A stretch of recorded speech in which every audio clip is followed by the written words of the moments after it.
topic I chose for my independent reading project was sexual assault. I wanted to look at how assault is portrayed, how the characters experiencing it are portrayed, and how they're affected later on in their lives.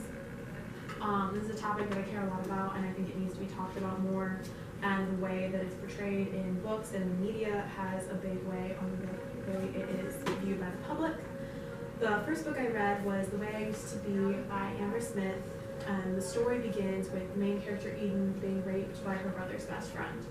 This is somebody who she trusted and who she was close to, and is often described in the book as being like family. From here we see her downward spiral as she tries to deal with this on her own. She stayed silent for years after she was assaulted, and only came forward after her rapist was reported by other victims, one of those being his own sister. And during the time in between, she suffered alone. She turned to drinking, drugs, and casual sex, and she had trouble forming non-sexual relationships with men. Her response to her assault is a common one. Roughly 75% of rape victims don't report to the police. There are many different ways that people deal with trauma, and a lot of the most popular ways are shown in this book. The second book I read was The Color Purple by Alice Walker. It's told through letters written by the main character Celie to God, and the letters begin while she is 14 and she's being raped and abused by her father. He impregnates her twice, and both times takes the children away from her after they're born and presumably kills them. She's quickly married off to an older man, and it doesn't get much better from there. Her new husband is also physically and sexually abusive.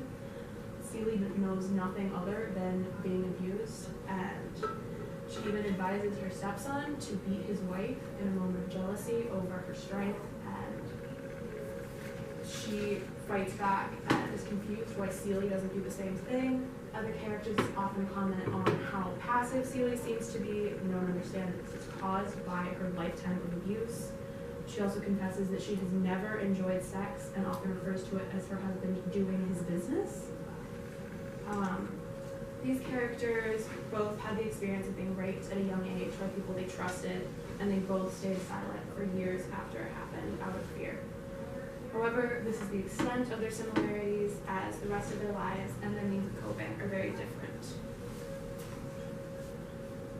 Where Eden tried to pretend what happened didn't in any way that she could, and she suffered from panic attacks and flashbacks. In many ways, she saw herself as nothing other than a sex object. Celie, on the other hand, was sex repulsed and submissive as a result of her abuse, and in many ways didn't even realize that what happened to her was so bad. While both of these stories are fictional, what these characters went through is very real and very common. 1 in 6 women and 1 in 33 men will be the victim of an attempted or completed rape in their lifetime. And every 92 seconds, another person just in the United States is a victim of sexual assault. And this presentation was twice that long. Wow.